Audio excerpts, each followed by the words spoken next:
Allah Azza və Cəllə Quran-ı Kərimdə öz Peyğəmbəri Muhammed sallallahu aleyhi və səlləmi tərifləyərək buyurur ki, İnnəkə ləalə xuluqin azim.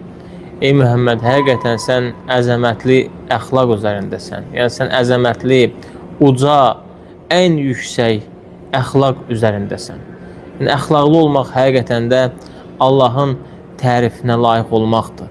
Allah Azza və Cəllə insanlardan əxlaqlı olmağı tələb eləyir və Peyğəmbərimiz sallallahu aleyhi və səlləm də uca əxlaq üzərində olub, əzəmətli əxlaq üzərində olub və müsəlmanlara da əxlaqlı olmağı tövsiyə eləyib.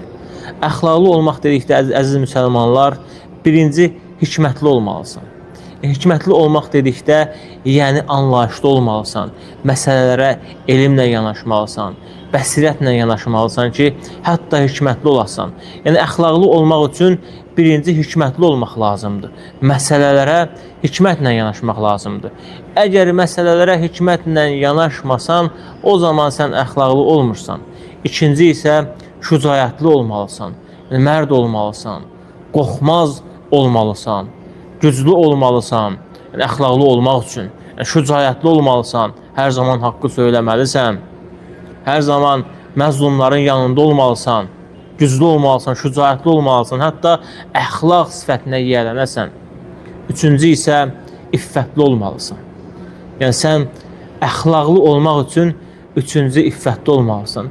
İffət dedikdə, yəni həyalı olmalısan, abrlı olmalısan, ismətli olmalısan. Hətta iffətli olmaqda dedikdə, yəni sən dilinlə iffətli olmalısan, gözünlə iffətli olmalısan, qulağınla iffətli olmalısan, əlinlə iffətli olmalısan, ayağınla iffətli olmalısan, bütün orqanlarınla iffətli olmalısan ki, əxlaqlı olasan. Yəni, gözünlə haramlara baxmamalısan, qulağınla haramları eşitməməlisən, əlinlə haramlara əl uzatmamalısan ki, hətta iffətli olasan.